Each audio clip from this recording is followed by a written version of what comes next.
એક તો નક્કી જ છે.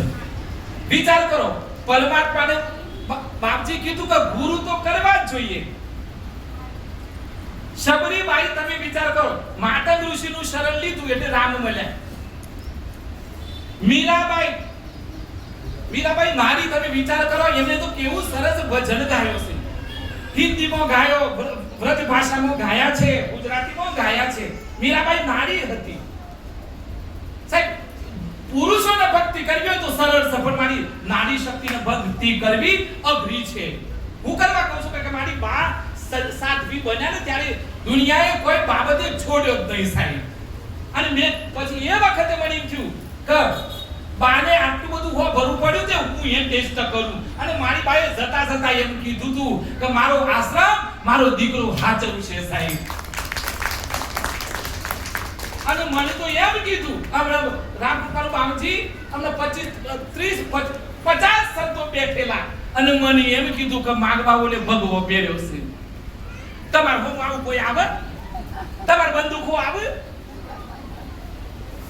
હમણાં જ ગોમનું નામ નથી લેતો, બધા જ અલગ અલગ કપડામાં બેઠેલા બેઠો ને સીધું જ મારા ઉપર 4-5 બાણ આવ્યો. મેં ઘડી ગયો, કારણ કે નક્કી છે કે મારો અતિ તૃપ્તેશ્વર મહાદેવ સાહેબ સીધું માગવા માટે તમે પહેરો શું કપડો, એમ ચોખ્ખું કીધું મને.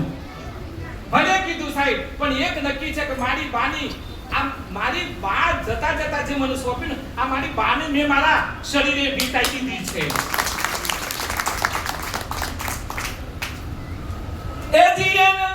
એજી દુનિયા બોલ એને બોલવા દઈએ, આપણે હરિ ભજનમાં રહીએ. દુનિયા બોલ એને બોલવા દઈએ, આપણે હરિ ભજનમાં રહીએ.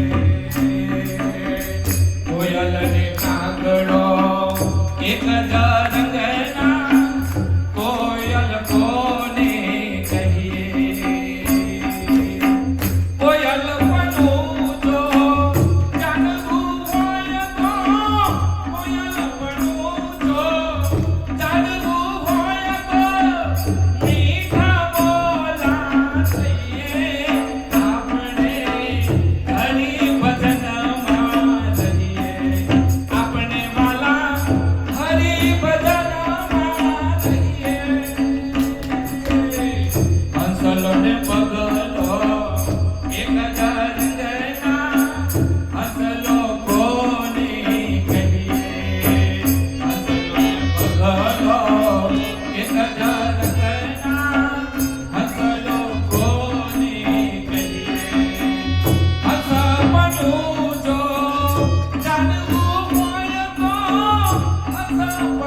ધર્મની જગ્યા પકડો.